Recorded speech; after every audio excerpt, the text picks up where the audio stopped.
the program called What's Going On FlintTalkRadio.com.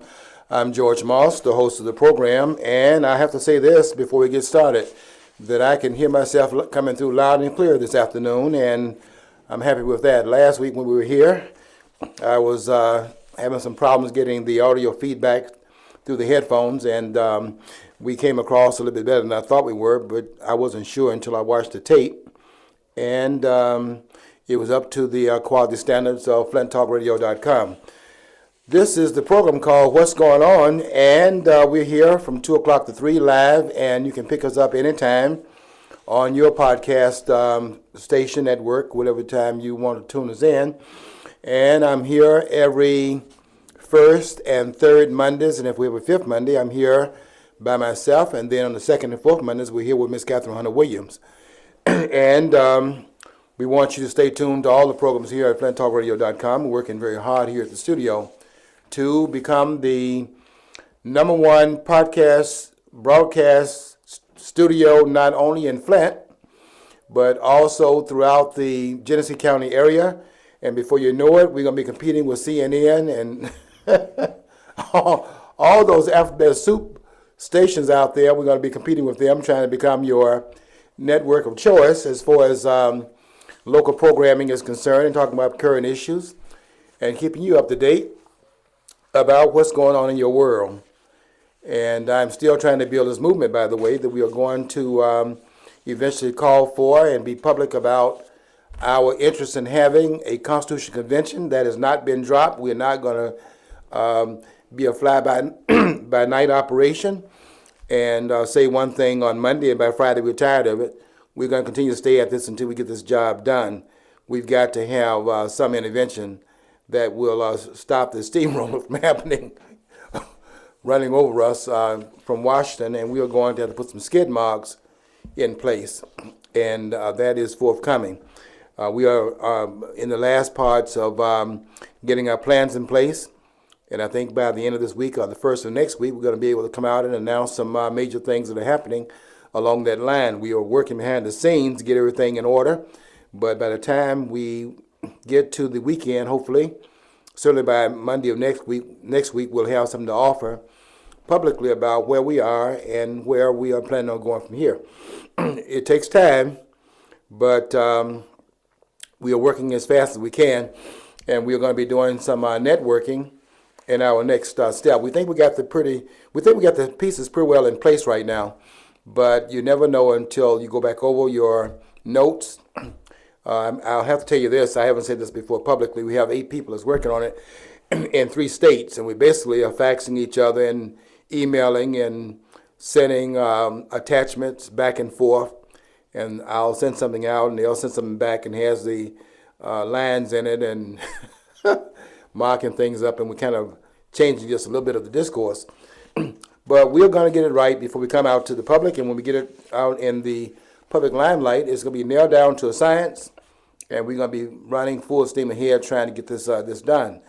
We don't think it's going to happen overnight, but we are very confident that it is going to happen, because I don't see any choice in the matter.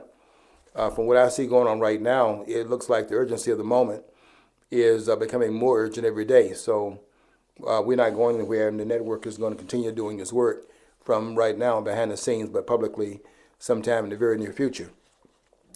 I wanted to come to the studio today to talk about a couple of things that are hitting the airways.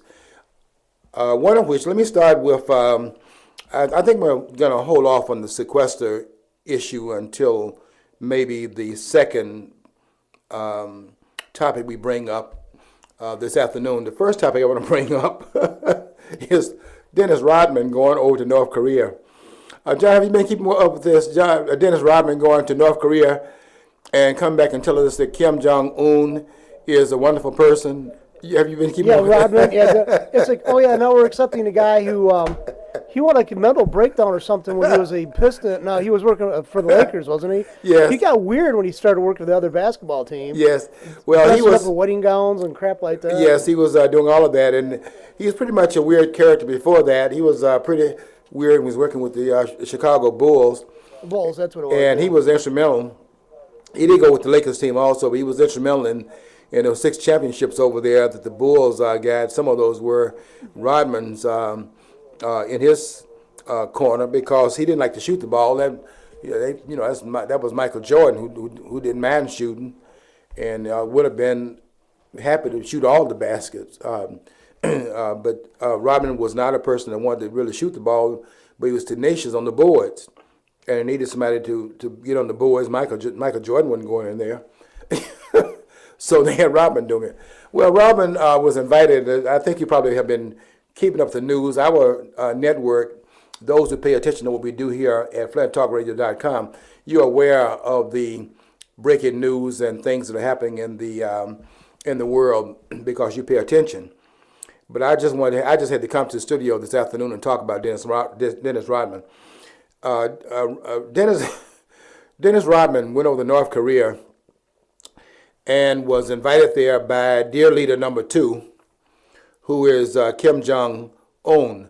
His father, Kim Jong-il, who died a couple of years ago, and everybody had better get out there in that square and show some tears. There were no tears, but get out there and at least fake that you were sad about the death of the dear leader, number 1.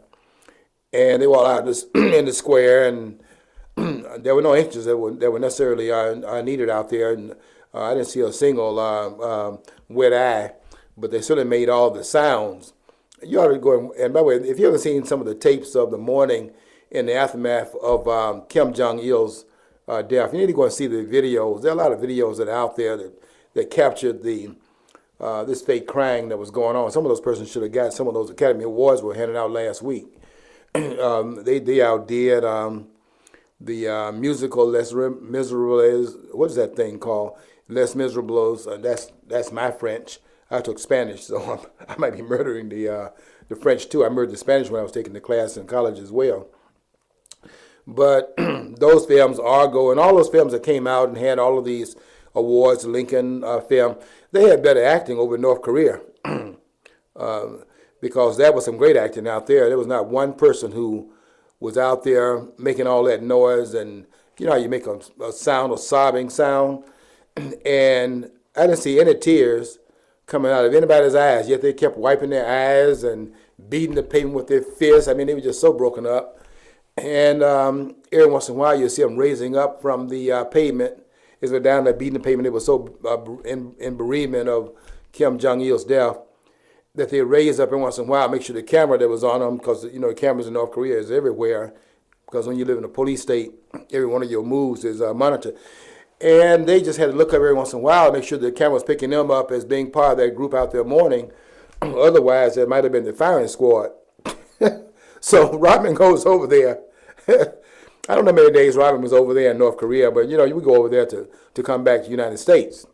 So we don't necessarily get the full picture, right? Because we over there as a tourist, and anytime you're on a tour, you see if you're on an official tour, because I go on tours myself to certain countries that are police states, and I can go pretty much where I want to because there's no camera going to pick up what I'm going to be doing and what I'm going to be seeing, and there's nobody going to be broadcasting my movements, so it's not so much challenge when I go there as a tourist, just going around to see what the landscape looks like, talk to the people, things like that.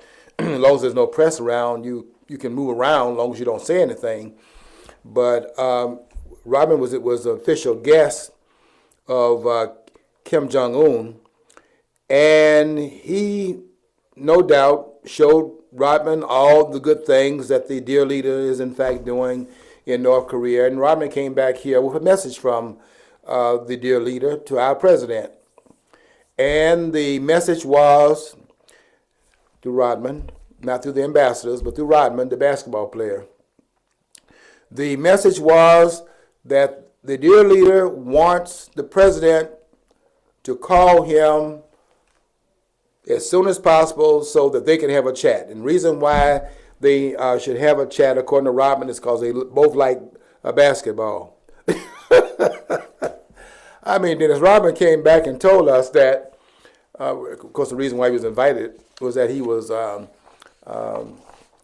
playing basketball, and Kim Jong-un likes basketball. So he came back to tell us that What the president has in common with the dear leader of North Korea is that the dear leader also likes basketball. So Rodman comes back and tells us that that's a starting point for world peace. I mean, this was really quite an amazing thing. Rodman, let me say this about Dennis Rodman. Of course, I know part of the reason why he liked Kim Jong-un so much is because he didn't criticize Rodman's jump shot. Rodman never could put that ball in the basket. I mean, that was not his forte. He was mostly a rebounder. And you have to put him on a team where there's some shooters, which is why it didn't work out quite as well with Los Angeles, because he was eventually traded. He retired for a couple of years, and he came back and played with the Lakers. But you had Kobe over there, but the tension between Kobe and Shaq, both of them won their points, and so it didn't work out quite as well over there. But with Michael Jordan, he was able to go and get the rebounds, and he didn't care about shooting. And Robin liked to be in motion, so he wasn't a good shooter. But I think the reason why he liked Kim Jong-un so much is because he didn't remind Rodman that he didn't have the jump shot, and he didn't really hit in the points over his 16-year career, and didn't hold that against him. So maybe that's part of the reason why it was a smoochy huggy over there in North Korea. But he came back to tell the president that the dear leader wants the president to call him. Now, if Rodman had even had a modicum of good sense, which he has never shown that, he certainly didn't show it in this case here. Because if he had any understanding of the insult, he would have understood it just on your own merit, that you don't have a basketball player coming back with a diplomatic message. This was the way Kim Jong-il, I forget, I get them mixed up because they're both dictators. I don't want to get mixed with his father because he's a distinct dictator on his own.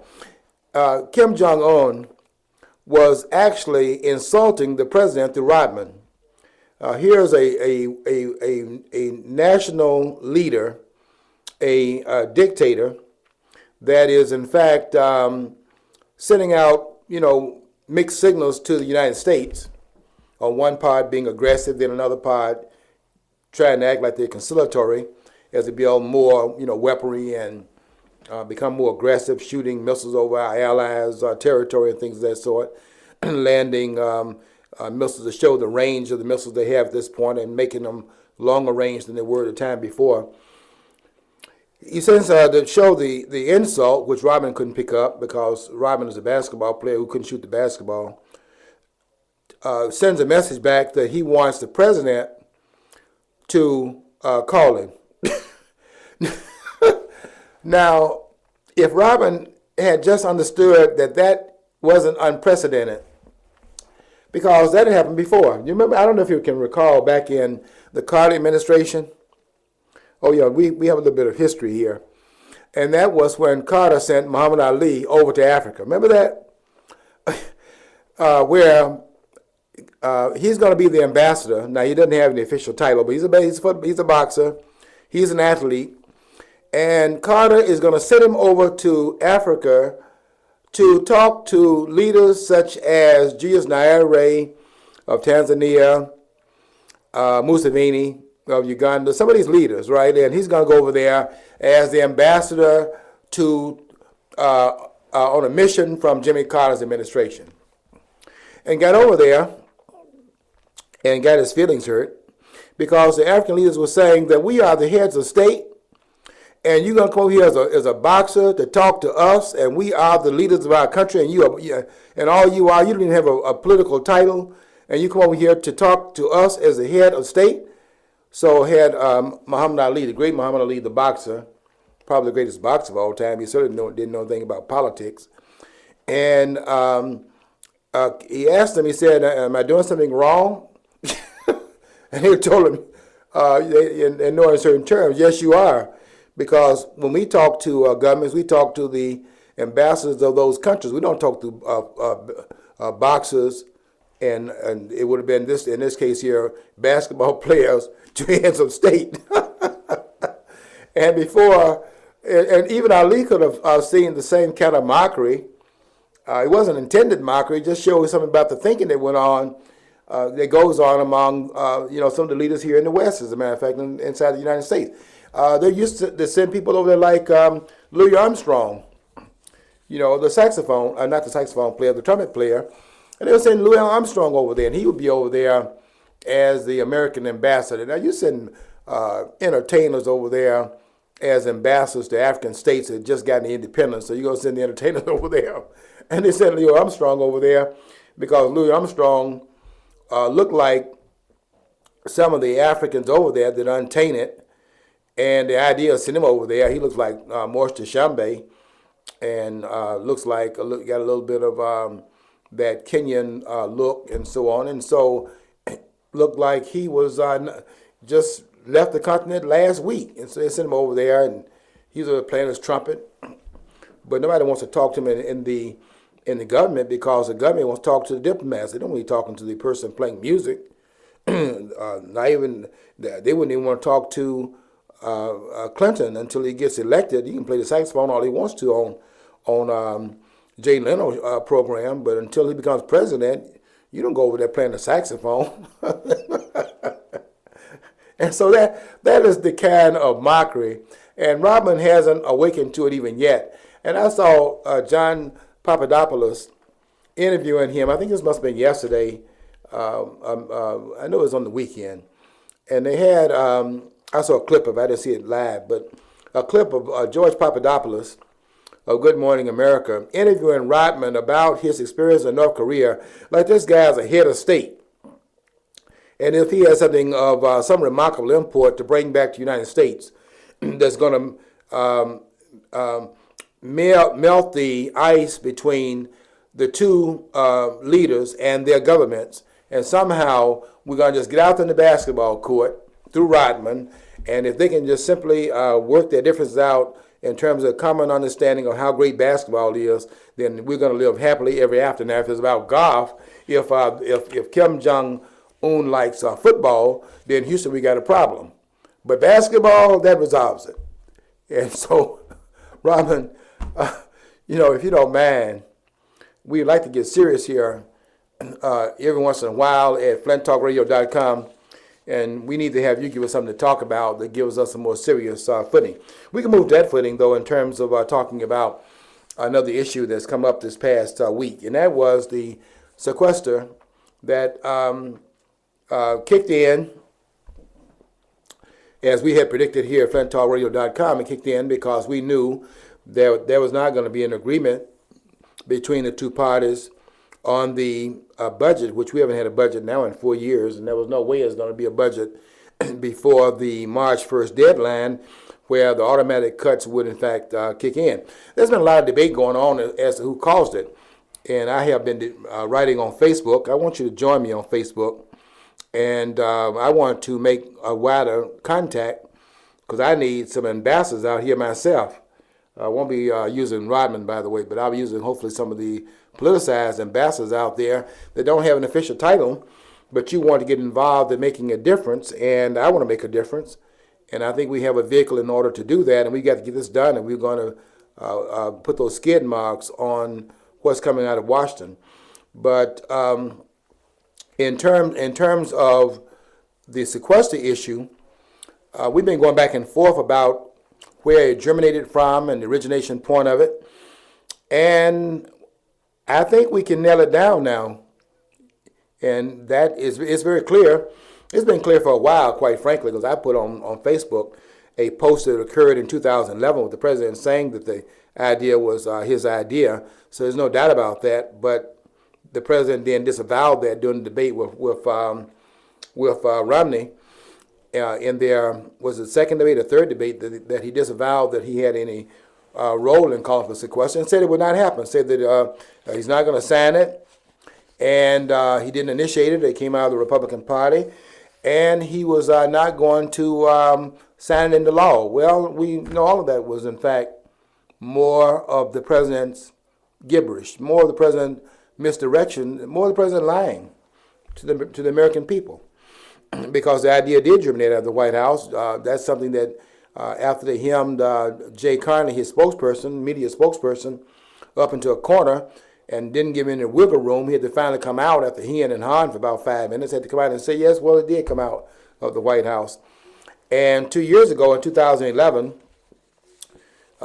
thinking they had a person in their corner, and the liberal icon, the person for 40 years has been the most powerful media person for the last 4 decades, Bob Woodward.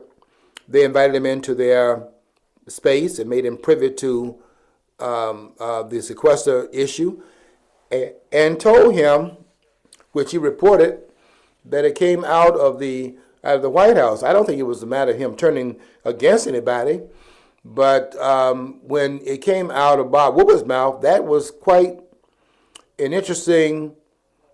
I think that it helped to document the fact that it has legitimacy and credence, because nobody can say that Bob Woodward is on the right, not given his background and not given how he, in fact, had positioned himself as the most iconic journalist out there right now, having gotten the spurs by helping bring down, along with the Washington Post and his co-partner, Bernstein, who the consortium of the Washington Post. Did we get kicked off there? We didn't get kicked off, did we? If we didn't get kicked off, I'll keep talking. I thought we went down for a minute, but apparently we didn't.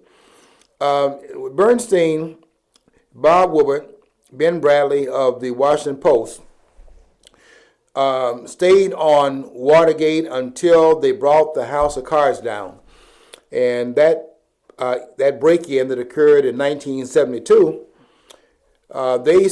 once they had this story, and they knew what they had, which was something that could end the hated Richard, who was a nemesis, a person, the crawl of the liberal media, one that they detested. Once they had something to run with and to undermine the Nixon administration, I mean, he gave them loaded a gun up and handed it to him and gave it to him to shoot him with, or gave him a crowbar to hit him over his head. And once they had that, they wouldn't let it go, and they kept that in the press from 1970. Well, the break-in occurred in 1972. They kept that in the press until they brought the House of Cards down in 1975.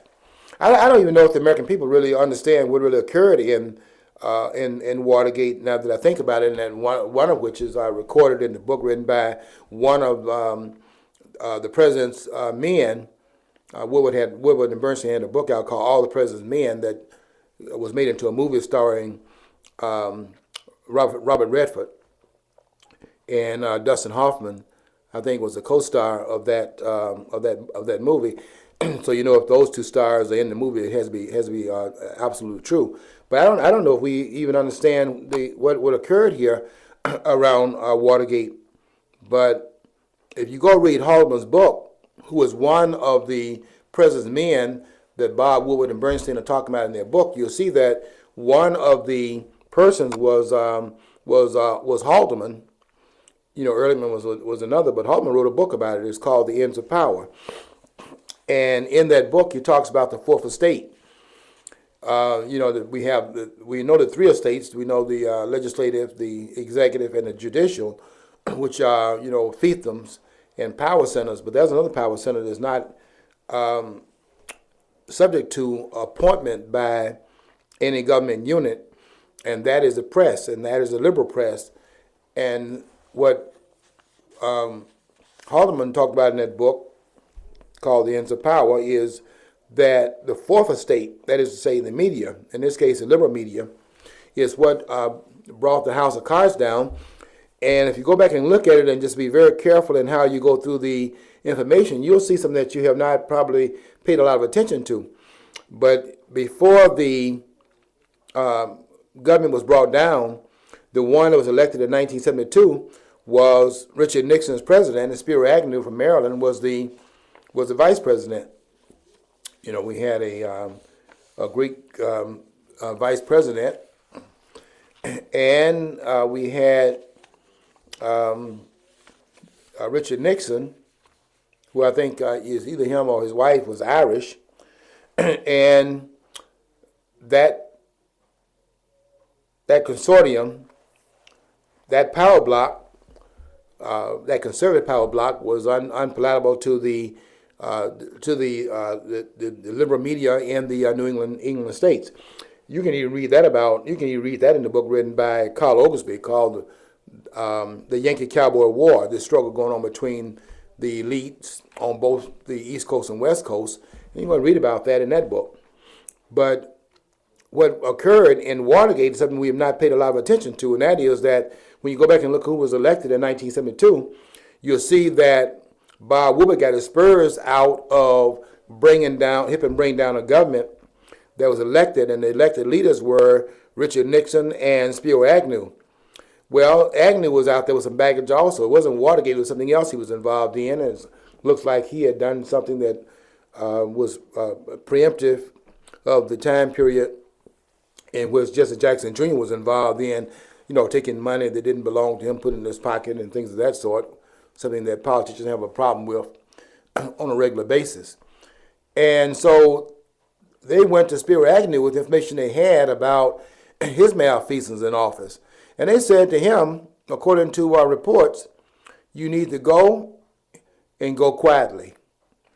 So Spiro Agnew, in the midst of Watergate, resigns, and they bring aboard for a lot of reasons. I think one of them was anti-impeachment insurance, brought aboard Gerald Ford and made Gerald Ford the appointed vice president, the process being that the president will make the appointment and the vice president confirmed in the vice presidency chosen there by Richard Nixon. And of course, I think Nixon was thinking that nobody's going to impeach him and take a chance on not putting Gerald Ford in the presidency. That would be horrific. It's just like people are saying we want to make sure that the president is well taken care of, because I don't think too many persons will be too happy by having Joe Biden in there. So we have to make sure that we surround the president with all the security we can get around here, because we don't want Biden who goes off on the deep end on a regular basis, trying to run the government and becoming the most powerful person in the world, not with the kind of baggage he brings to the table. I mean, I don't think anybody's going to ever accuse him of being some, not even some remotely a scholar, and so that would be horrific, I think, in most persons' mind. I mean, listen to Biden, you know you're not talking to a Rhodes Scholar. But Gerald Ford was even less of that. So I think that's why he was appointed as the vice president, as a way of putting hold on the Watergate investigation, in which would lead to the claims of impeachment, Article 2, Section 4 of the Constitution. Well, as it worked out, the crescendo around Watergate is in fact building, and they want, they want this president out of there. And some of the members of his party in the House and the Senate went to visit the White House and told the president, Mr. President, you are radioactive, and if this thing comes to a vote, you're going to have a lot of people defecting, and your presidency is going to be in jeopardy. And the president asked them I think it was like 5 of them went to the White House, and they asked the president, well, how would the 5 of you vote if it came up before, up for a vote in the House and in the Senate, since the impeachment takes place in the House and then the trial takes place in the Senate. And now they said in one accord, Mr. President, if it comes up in the House, we will vote for impeachment. And if it came up in the Senate, they were telling him that those of us who were in the Senate, we will vote for your conviction. And that's when the president realized he was in trouble. And since if you are in fact impeached and removed from office, you don't get any pension. And it looked like the impeachment was a certainty, and probably conviction was going to be a certainty also in the Senate. The president then stood down and resigned in August of 1975. Well, that's how Bob Woodward got his spurs. And he was a cause celebre after that was over because he had brought down the hated Nixon administration.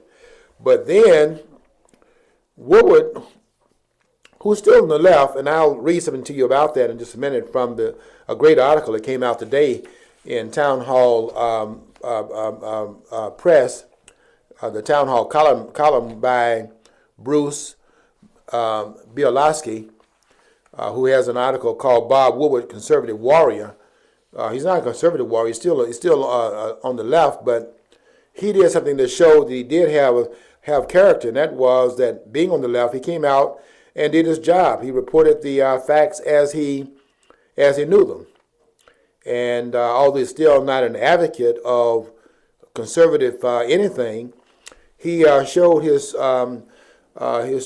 principles by coming out and nailing down where the sequester came from, and said it came from the White House. He was told that by the White House members themselves, and was privy to it in 2011. I don't think they ever thought it would come out in the media and begin to say where it came from, or would betray what they might have thought, given his 4 decades of being on the left and reporting from that perspective, and also being the person that brought down the conservative and hated Nixon administration. I don't think they thought that he would ever, in fact, go out there like he did and begin to say things that would somewhat bring the Obama administration into disrepute.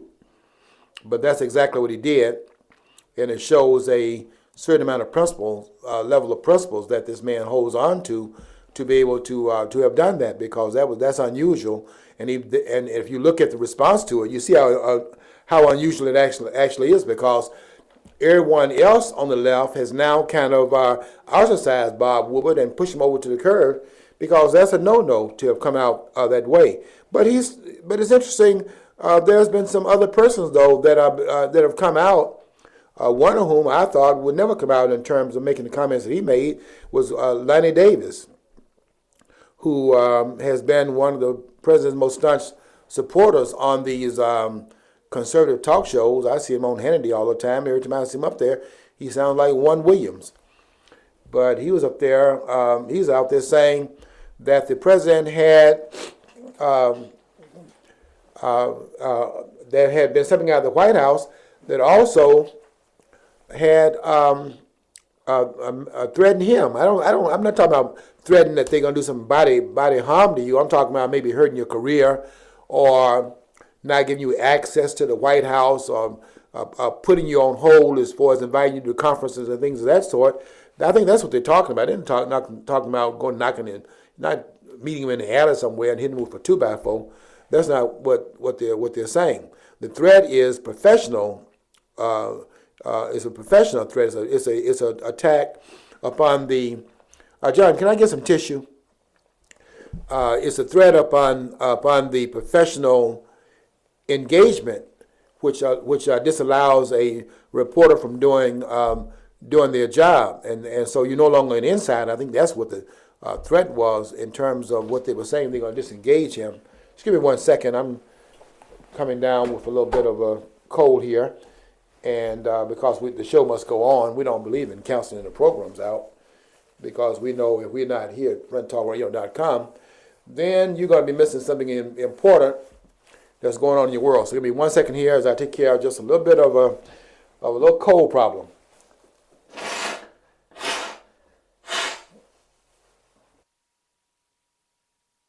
I hope they won't hold this against me, because I didn't go off and take a sip of water, which Rubio did, and when he did that brought the house down on him. So I hope nobody will feel called upon to take me to task for having taken time out to take care of a personal medical situation. with the weather being what it is here, me going out there and shoveling snow and all of that. So I hope the liberal media won't hold that against me in terms of taking time away from the program. I just think we have to look at what is happening in Washington around sequester. And what is happening around sequester is very, very clear. They thought, I don't think it's what one of the persons was saying on Facebook that was arguing with me about the intention.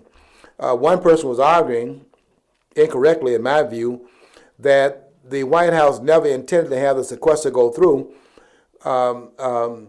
and they were using it as a bargaining chip, and it backfired on them in terms of it going through, and now we're at the place where sequester is being put upon the country. I can't buy that, mainly because you could have accomplished if you're trying to put the Republican Party in a corner, you could have done that by simply not cutting a deal and then claiming that sequester is necessary because the Republicans would not come to the table. You could have blamed the gridlock upon the Republicans. That was working pretty well for the president.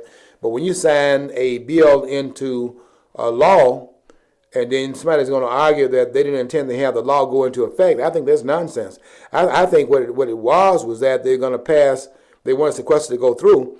They expected Bob Woodward and others to be quiet about it, and then they're going to blame they're going to make it as painful as possible, and then blame the Republican Party for the sequester pain that's invoked because it's now been put into law, and blame it on the Republicans, and now the White House had anything to do with it, and then have this pain associated to the Republican Party. And why would they do that? I think it's very clear, because this is not about sequester, which is not. I mean, the sky didn't fall, so that was erroneous. So it couldn't have been about the fact that the government's going to close its doors and we're going to shut the government down, and all this nonsense that came out of it. This is not about sequester. It's about the 2014 election, because the president cannot really run full steam ahead in transforming, fundamentally transforming America, which he said that, 5 days before taking office, he said we're 5 days away from fundamentally transforming America. Well, he can't go full steam ahead and do that unless he has both control of the House and the Senate, which he had that for the first 2 years of his administration, which means you can't keep blaming Bush, because the first 2 years of his administration, from 2009 to 2011, until the 2010 midterm elections, which they didn't take office until January the 3rd of 2011, that was a Democrat in the White House, so the administration was Democratic administration.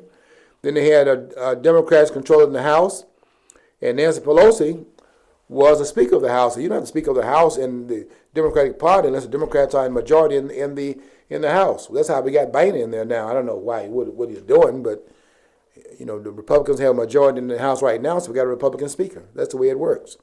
So did you see Boehner in there up until 2011? No, you saw Nancy Pelosi. Although you can't tell any difference between them in terms of what they're pushing, because Boehner is just as bad as she was, in my opinion.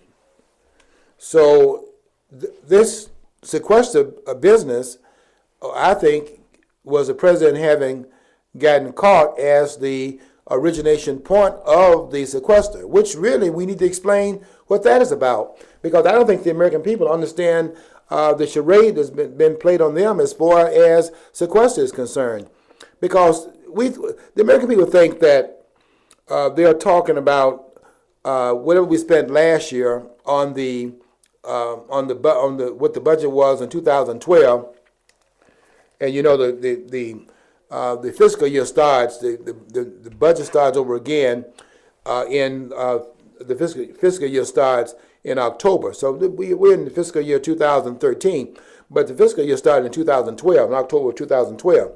It'll be over in October of 2014. at the 2013, it'd be over 2013 of this year. But it actually starts the year before. And it's that 12-month period between October and October that you have what is called the fiscal year. They can go by the same calendar year that we go by, starting in January 1 and then going to December the 31st.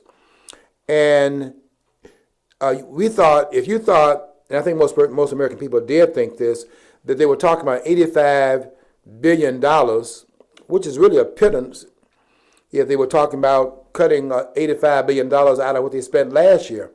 And I think they spent last year, I think we were $1.2 trillion over our receipts. We took in $2.5 trillion in our receipts, and we spent 3.7 trillion. So we were 1.2 trillion dollars over what we took in as far as our tax base. And that does not even. And sure, how the spending is out of control. And Nancy Pelosi, I hope you're listening, because when you said that we don't have a spending problem, $1.2 trillion is spent over our receipts, and they're printing. Somebody stated, I know it's at least 40 billion, but I've been told that they're printing, the feds are printing $85 billion a month in just throwing paper out there. So not only are they spending money, borrowing 46 cents on every dollar that they're spending, and spending $1.2 trillion over their tax receipts, they also are printing money on the side also. And why are they doing that? To hide what is crystal clear to those who are awake and are paying attention. That is that this country is in fact bankrupt. It's been bankrupted by the politicians. And they're trying to hide that by borrowing, raising the debt ceiling and borrowing, and then trying to act like they're cutting the deficit. The deficit is not going down by one penny. The sequester, and what sequester was about, and a lot of person wrote me on Facebook and said that they were hoodwinked about this, because they thought what they were talking about was cutting out $85 billion of what they spent in 2012. Even if that had been the case, it is nothing other than another expression of hooliganism on their part, because can you imagine cutting out $85 billion of a $3.7 trillion budget and then claiming that you're actually doing something significant? $85 billion out of $3.7 trillion. That's peanuts. It's a mockery. And that is not even what they're talking about. They weren't even talking about that. What they were talking about is they made a projection of the expenditures in 2013 for fiscal year 2013. And what they did is they made a projection, and what they intend to do was to come down $85 billion beneath the projection they themselves had composed, and they're going to spend less, $85 billion less than what they projected to spend. But the expenditures will go up from what it was last year. I think that they were talking about, $15 billion more than they spent last year? It's going to be more than that. But last year they spent $3.7 trillion, and they're talking about spending $15 billion more than that, and probably going to spend more than that when it comes down to how much more than that they spent from 2012 in the year 2013. So it's all musical chairs. It was all sequestering nonsense to delude the American people as if they are doing something significant and serious about the national debt, when they are just blowing the debt up more and more because they won't make the hard decisions. And sequester is really about both parties not wanting to take any heat for doing things that will in fact countermand the support that they're getting from their own constituency groups. In fact, what the president really is doing, let's be honest here, and let's be honest about what the Republican Party is doing. Neither one is doing anything that serves the interests of the American people. What the president is doing is that he is in fact playing hardball. He's getting them to concede to things that feed his constituents without giving the Republican Party members anything in return. That's what they're mad about. That the president won't negotiate. And when you negotiate, both sides are able to throw some bones out there to their supporters. And what the president's doing is that he's getting the Republican Party to concede to his political base and not throwing anything out there for them to have in the base where the Republicans are. For example, in the last round of negotiations, they conceded raising taxes on the wealthy. And they're supposed to get from the wealthy 60, listen to this now, listen to this nonsense, supposed to raise $60 billion of wealth by taking taxing the wealth at a higher rate, raising rates on the wealthy. They're supposed to get $60 billion of additional revenue.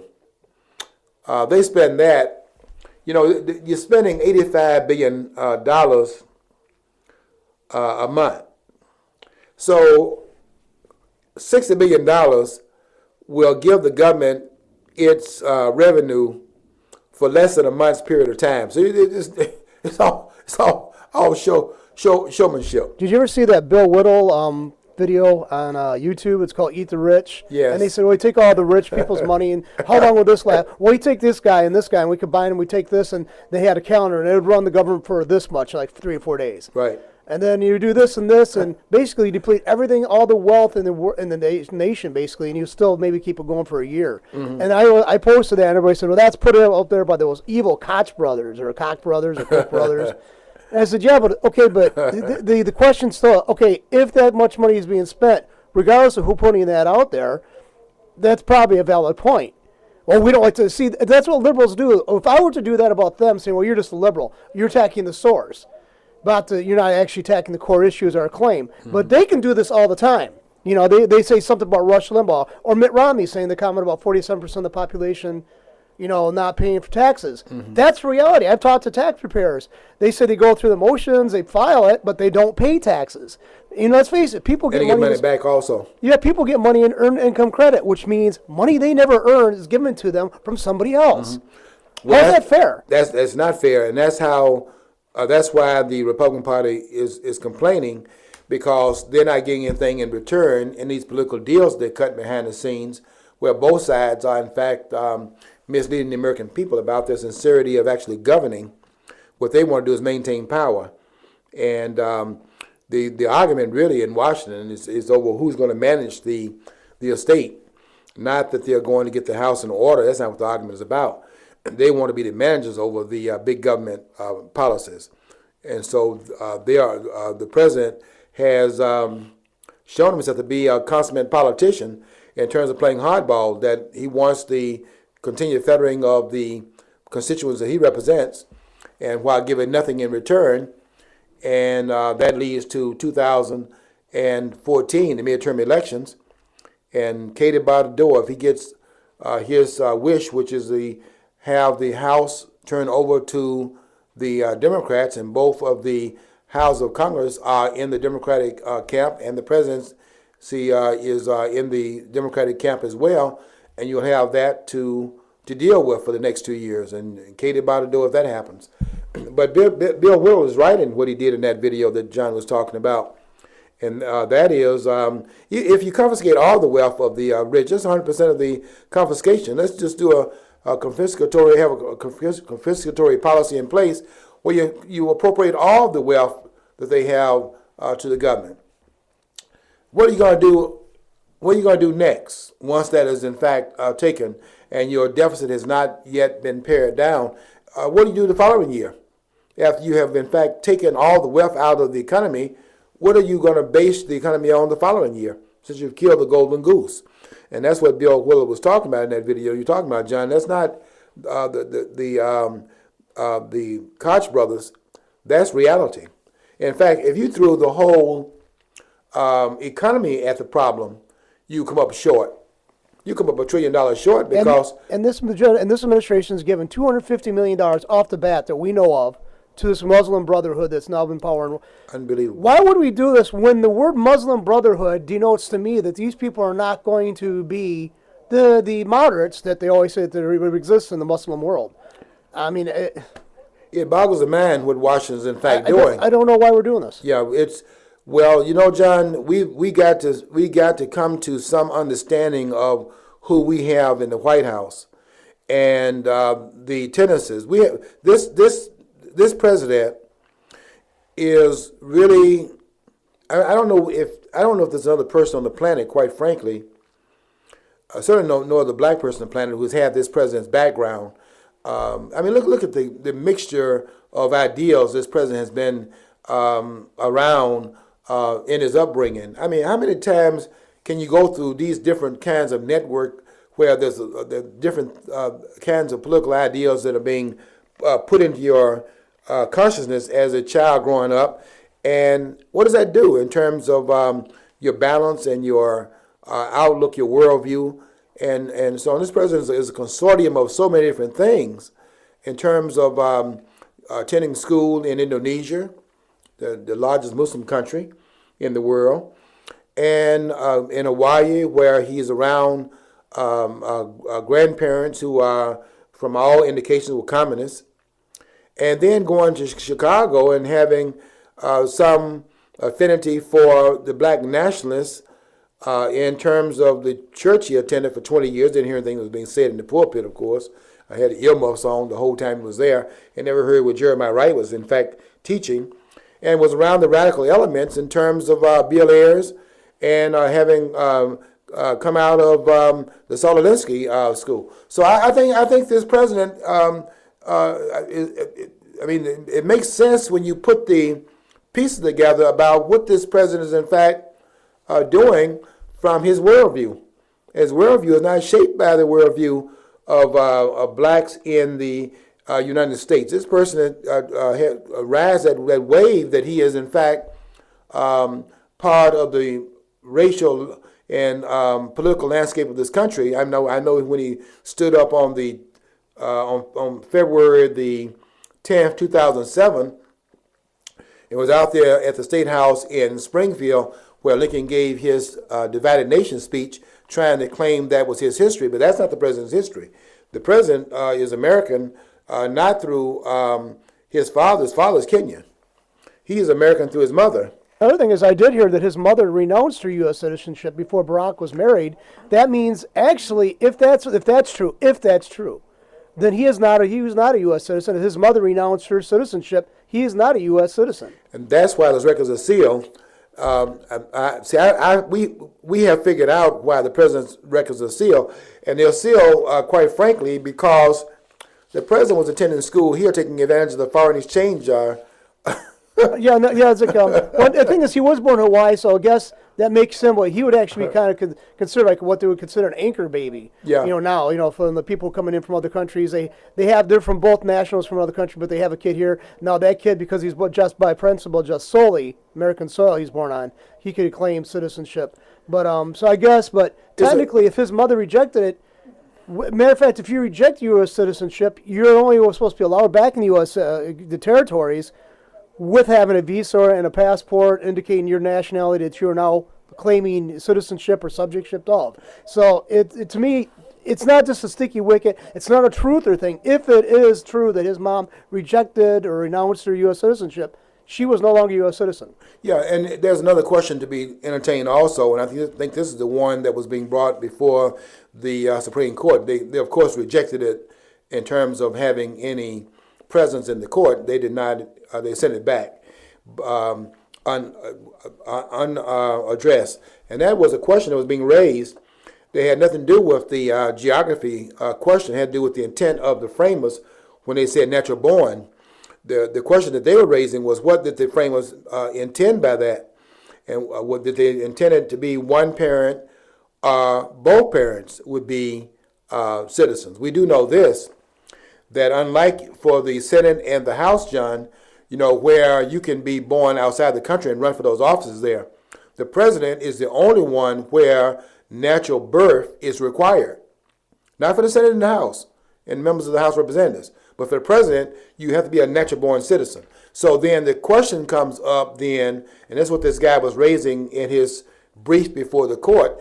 What did the framers mean by natural-born? And if they was trying to make sure the president did not have any foreign influence, since he's a single head of 1/3 of the branch of government, then did they intended then for natural born to be a person that had no foreign allegiance through the parentage?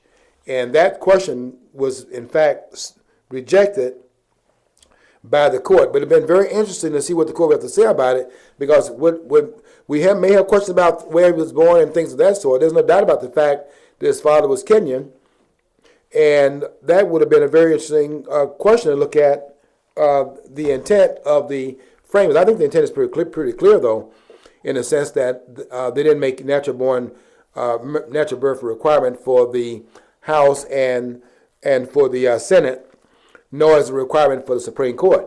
But it is certainly a requirement for the president. And I think that question there, I don't think that would be one that would be ruled in the president's favor. And I think the court wanted to handle it as a hot potato, because that could bring a lot of things unglued at the seams. And we have to understand also that we're no longer a country where we have the check and balance system in place. John, last week we had a question that was raised about when did we get off the kilter. We were talking about the Constitution being in exile, and I want to read this right here. This comes out of Napolitano's book that I think nails it. This is the book called "The Constitution in Exile" by the Honorable Judge Andrew P. Napolitano, and I think he is honorable because he simply wants to bring back a constitutional order of government. We don't have that right now. But here's what he says on page 87 of his book. He says, for 100 years after Marshall died, John Marshall, who was the Supreme Court Justice from 1801 to 1835, he says for 100 years after Marshall died, the Supreme Court basically defined commerce as the movement of goods and persons across state borders, and did not let Congress widen the definition. So the court maintained the narrow scope of the Commerce Clause in Article 1, Section 8, Clause 3. He goes on to say the court safeguarded the Constitution against assaults by Congress. Free enterprise and federalism saw a resurgence that lasted, by and large, until the constitutional monstrosity known as the New Deal. And so when you try to get a time period in which we had what was nailed down and glued underneath the Constitution, it got out of control during Roosevelt's administration. We had pretty much laissez-faire, hands-off of the government up until 1937.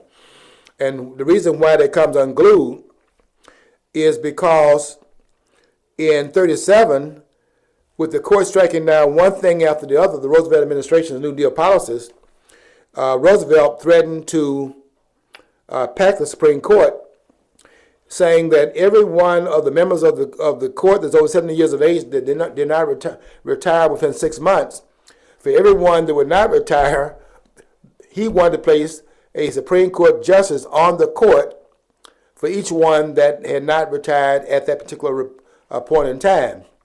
I mean, you're talking about a grab of power here. What that would have meant was 15 members on the Supreme Court. It would have meant also 44 members in the federal courts in general, outside of the Supreme Court. In other words, it would have been a whole realignment of a branch of government supposed to be separate from the executive branch. So you can see that what this was, in a way, what happened was that one of the swing voters on the court that had been ruling 5-4 against New Deal policies came aboard, and they say this justice was the one, I think his name was Jones, that was the one, something about one in kind save nine, because he slipped over to the other side and began to vote for New Deal policies. And from that point, everything got broken, and now we don't even have a constitutional order anymore on the federal level. We don't have anybody checking upon the federal court. Another thing that might be of interest before we go off the air here is to understand that there was nothing that was ruled unconstitutional by the court from 19. Let me see if I can get this date right. there was not one thing ruled unconstitutional that was passed by Congress from 1890. I might get the dates wrong. Better not offer a date here. I do know that for up until 1995, from whatever that beginning date was, and I'm talking about 70 years here, there was not one law passed by the Congress that was ruled unconstitutional by the Supreme Court. That's how brazen that the court has been in terms of not being having fidelity to the Constitution. So we're going to continue to talk about this because we've got to bring order to Washington, D.C. And we're going to continue to talk about how we're going to be doing that through the call for a Constitutional Convention, which is going to happen. We don't know the time, but it's definitely going to take place. Until next week, we want you to follow your dream, because if you don't follow your dream, you will never know what's on the other side of the rainbow.